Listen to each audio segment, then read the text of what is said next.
Okay, I'm going to be a little bit of a dissident because I'm not a great enthusiast for recreation and tourism in farming areas, especially extensive farming. Like the Delta is not like Sassoon Valley or even Napa or Sonoma. In its character of the agriculture to that kind of agro-tourism. And I also know from experience on my ranch in the Montezuma Hills and others that large numbers of people are a problem. And they often don't spend a lot of money. And they leave garbage. And they leave garbage. And you just need 1 out of 1,000 people to open, you know, just say, oh, here's a gate I'm going to open, and you get a flood on your land. It ruins your irrigation. It can be very costly. And also in Solano County right now, the Agricultural Advisory Committee, of which I am a part, is struggling mightily with the problem of bicycle riders who form large groups and decide they're going to put on a race and don't necessarily get the permits or whatever, and they ride their bikes in the middle of harvest season in large groups, and it leads to confrontation, and in some cases several people have been killed. And I see that happening on Montezuma Hills Road, where that's become an increasingly popular place on a dangerous road that doesn't have bicycle lanes, that don't have shoulders. This needs to be increasing non-farm populations to come to this place. But Al, that's why I think this group, I think you gave good examples of why this group could be helpful in defining some of this. Let me finish, yeah. Okay? Rather than the commission. That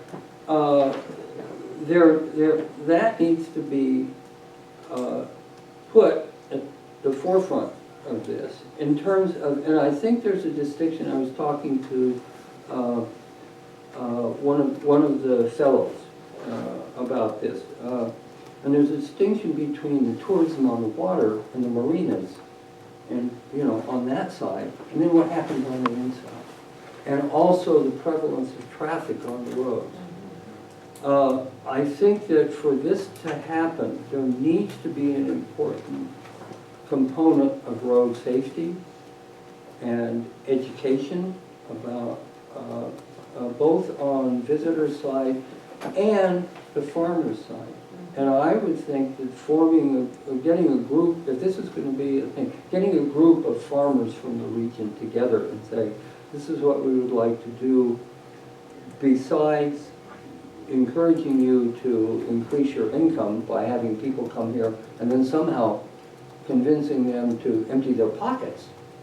It's very different. Bird watchers are notoriously cheap. All right? Yeah. And this is a problem in Rio Vista. A lot of people used to boat lives there. And a lot of people come. It is a tourist destination, but tourists don't drop a lot of money. So, and that's an issue. So, I'm not opposed to the idea of people learning and enjoying and benefiting. What I am very concerned about are the unintended consequences of promoting things without going through the necessary steps and realizing it's going to take time. What we need to do, what we have this problem in Solano, is that the people who regulate bicycles are traffic. The highway patrol, the sheriff's department and traffic. They don't necessarily, the Solano Transportation Agency, they don't really interact with farmers in a lot of ways. They don't require that before a permit is given for a bicycle race on the roads, that they go out and they talk to stakeholders. They just go ahead and do it, and then you're left in the woods. So so it means involving those agencies from the participating counties as well. I mean, I agree with Al. I've encountered bicyclists quite frequently in the Delta, and I think it would be good if all the counties could work together and set up some guidelines, or, I mean, I guess building shoulders on the roads is never going to happen. Usually bicycle lanes, specify bicycle lanes. Yeah, but and anyway, I totally agree. I mean, I encounter them all the time. But from my perspective, I deal with boaters more. All the boaters I know, I'm personally, when I'm out cruising around, I'm spending a couple $100 a day in restaurants and recreational areas. Your average boat probably is lucky if it gets 2 miles per gallon. Yeah. So you're spending. I mean, I got 150 gallons worth of gasoline I carry that I'm filling up quite frequently during the summer. That's different. I think the water part of the Delta. Well, I think it's all. I mean, it's all recreation and visiting too. But like just Barron Hilton puts on his fireworks display every summer. That brings in like 3,000 boats that visit the resorts and spend a lot of money. Right. And the resorts in the Delta, agricultural side, their whole season is from like May through September, so they've got to make all their money in that period, and they're dead after that. I think that's fine. I think there's a distinction. I'm talking about the extent of farming part, very explicitly. If I could just mention one other thing, Delta Chamber's been around since 1969. We've had a website since probably going on 20 years now. It's available. We get about 400,000 visitors per year.